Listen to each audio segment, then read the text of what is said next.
E aqui você tem a Santa Escada. E sobre essa escada, o catolicismo faz alegações surpreendentes. Mesmo hoje em dia.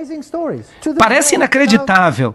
Esta é a escada na qual Jesus ficou em pé quando foi condenado por Pilatos.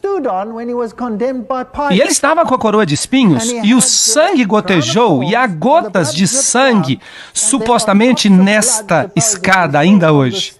E eles colocaram pequenas placas sobre elas. Agora você pode se arrastar por essa escada. E se você fizer isso, e se você beijar os lugares onde as gotas de sangue supostamente caíram, então você consegue 90 dias de perdão. 3 meses de graça, antes do pecado. Você pode sair e se divertir. Você tem 3 meses de antecipação. Por falar nisso, de onde veio essa escada? Claro, a escada de Jesus estava em Jerusalém. Como é que ela veio parar aqui? Roma alega, e você pode ler isso ainda hoje, que ela apareceu uma noite transportada por anjos de Jerusalém e chegou até Roma. E ali estava ela em pé, numa manhã, e eles decidiram então construir uma catedral ao redor dela. Você pode acreditar nisso se você quiser. Vamos falar sobre a missa agora. Esta fotografia vem da Igreja de Todas as Nações.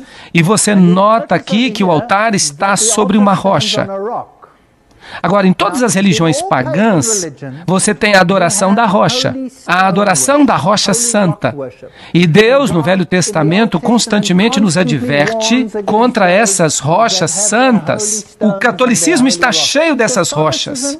Os católicos ensinam que o sacrifício da missa é e deveria ser considerado o mesmo que aquele da cruz, no qual a vítima é o mesmo, isto é, Jesus Cristo nosso Senhor. Está no Catecismo do Concílio de Trento, parte 2, capítulo 4.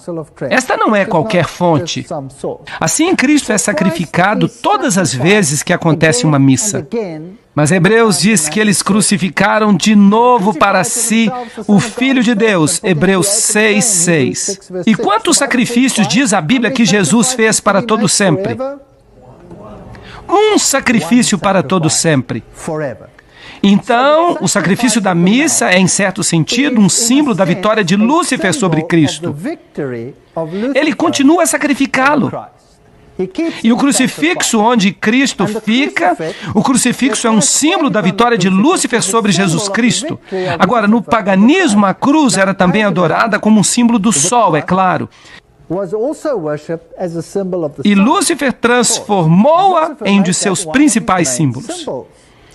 Agora, Hebreus 10:14 diz, com uma oferta, um sacrifício, ele aperfeiçoou para sempre aqueles a quem ele santificou. Se você olha no Vaticano, isso vem do Museu do Vaticano, você tem um anjo que carrega a tríplice coroa que apoia Cristo sobre a cruz, mantendo-o na cruz. Então, o crucifixo, em certo sentido, é um símbolo da vitória sobre Cristo. E comer o pão é um ritual pagão antigo. A Eucaristia, ou hóstia, tem as letras IHS sobre ela. Isis, Horus e Set. E a hóstia vem da palavra latina para sacrifício. A hóstia redonda, cujo formato redondo é tão importante no mistério romano, é outro símbolo de Baal. Então, o formato redondo é um símbolo do sol. E aí você o tem, mesmo no lado da cruz, que também é um símbolo do Deus Sol. Então, Romanos capítulo 1, no versículo 7, e Filipenses 1, e também versículo 1, né? Diz aqui, ó, como Paulo chama, né, os membros da igreja, a quem ele dirige as suas cartas. Interessante que diz que os crentes dessas igrejas, né, são tratados como santos, pastor. O destaque desse texto também de Paulo, né, e também tanto aos romanos quanto aos filipenses, que ele chama de santos os membros da igreja de Roma e os membros da igreja em Filipos, né? Então, na visão de Paulo, os membros da igreja são santos, porque eles já foram separados do mundo. Isso vai de encontro ao conceito de que santo é aquele que está no céu e tornou-se um mediador. Como alguns consideram o próprio apóstolo Paulo como um santo que está no céu e é mediador. Não existe ninguém no céu, a não ser Cristo, que seja nosso mediador. Mas nas cartas paulinas você percebe que para ele santo é aquele que está lá na igreja, batalhando dia a dia com Cristo a sua salvação. Então ser alcançado por Cristo, membro da igreja, me torna um santo. E aqui o ponto-chave é, eu não posso confundir santidade com impecabilidade. Isso não pode ser confundido. Ser santo não quer dizer que a pessoa não peque. O santo na Bíblia, ele peca. Então, os santos de Éfeso, os santos de Roma, os santos de Filipos eram os membros da igreja e que pecavam. Mas o conceito de Deus de santidade não é de impecabilidade. Então, os santos pecam, mas eles não permanecem no pecado. Eles se arrependem, eles voltam. Na realidade, essa é a dinâmica cristã, né? Enquanto estivermos aqui, nós vamos conviver com o pecado, conviver com o perdão, conviver com o arrependimento. São doutrinas fundamentais do cristianismo e que nós temos que conviver com elas enquanto Jesus não voltar. A gente sabe que a unção, a gente vê que quando Deus ele libera uma unção, quando libera a unção sobre a vida de um homem, de alguém para determinada função, por exemplo, quando Davi foi separado, quando ele recebeu aquela unção do profeta, automaticamente a vida de Davi ali, ainda um menino, mudou completamente.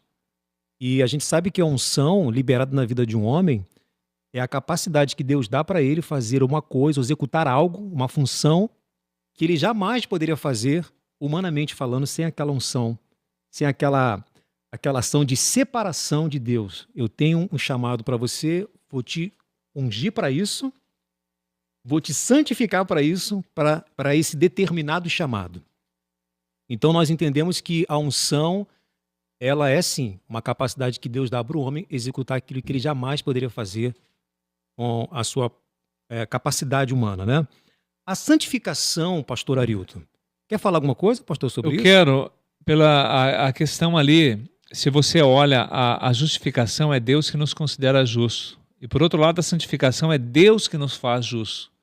É uma escolha que eu faço, mas se você olha para a Bíblia, é Ele que efetua em nós o querer e o realizar. É o próprio Deus que trabalha em nosso coração e nos dá força e nos guia para nós vivermos uma vida de santidade. É exatamente nesse raciocínio que eu já ia justamente falar sobre isso, porque a santificação, ela capacita o homem, pastor Arilton, talvez a ele executar, como eu falei, da unção diferenciada sobre a vida de um chamado. A santificação, ela também proporciona isso para um homem ou uma mulher que Deus separa. Será que a santificação vai ajudar com que eu venha a executar um chamado de Deus que eu jamais...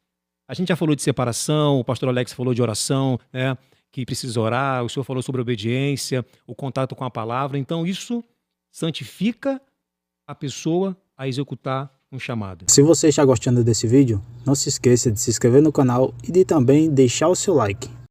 Deus faz o chamado para missões específicas, né?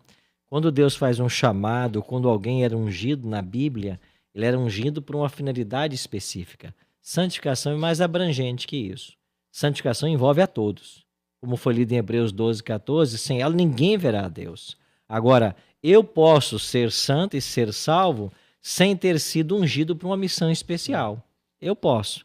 Porque, na realidade, o ser santo é estar envolvido com Cristo, já é mais que especial. Agora, Deus ainda separa dos seus santos alguns para algumas atividades, como Davi, que você mencionou, foi separado para ser rei, como Samuel, que foi separado para ser profeta, como Estevão foi separado para ser diácono. Então, há unções na Bíblia com propósitos específicos. Agora, a santificação, ela é muito mais ampla, ela envolve a todos. Por isso é uma necessidade de todos. E de quem é essa obra aí, pastor, seguindo a nossa lição aqui, de santificar? Paulo diz assim, 1 Tessalonicenses 5:23, o mesmo Deus de paz vos santifique em tudo, vosso espírito, alma e corpo, e sejam conservados íntegros e irrepreensíveis para a vinda do nosso Senhor Jesus Cristo.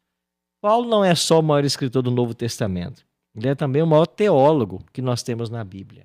E olha a mente teológica de Paulo. Primeiro ele diz assim, o mesmo Deus de paz, ele está falando anteriormente aqui sobre a necessidade de estar vigilante e constante na vida cristã. Então esse Deus de paz vos santifique em tudo. Então é de Deus a obra de santificar. Esse é o primeiro ponto. O pastor José Omar estava falando, né, de que não é nós que fazemos as coisas, mas ele que opera em nós, o querer e o efetuar.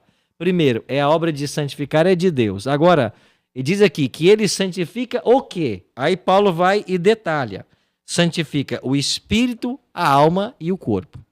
Mas espera aí, espírito, alma e corpo? Quer dizer que nós somos uma tricotomia? Agora confundiu tudo, né? Então parece que confunde um pouco. Mas é porque Paulo está escrevendo de uma perspectiva grega. Porque na perspectiva hebraica, todo ser humano é uma alma. Ninguém tem alma, nós somos uma alma. Mas Paulo ele faz alusão às dimensões do ser humano. E quando ele fala aqui no texto, de novo, né, 1 Tessalonicenses 5:23, quando ele fala aqui de espírito, alma e corpo, ele está simplesmente falando das aptidões espirituais, mentais e físicas do ser humano. São essas três dimensões que formam um ser humano. Então, o que tem que ser santificado? Não é apenas a nossa mente. A mente tem que ser santificada porque ela não pode se demorar no pecado. Não é apenas o nosso espírito que tem a ver com a nossa capacidade de relacionar-se com um ser superior. Essa espiritualidade tem que ser também trabalhada. Mas ele também fala do corpo. A parte física também está envolvida. Quer dizer que a santificação, ela envolve todo o ser. Então, se uma pessoa diz assim, eu estou num processo de santificação, mas ele não se importa com a parte física, com o corpo dele, ele está equivocado. Ah, não, eu estou num processo de santificação, a minha vida espiritual está sendo tratada, mas a minha mente, ela vive desocupada e vazia e eu me demoro em coisas fúteis. Ele não está sendo santificado.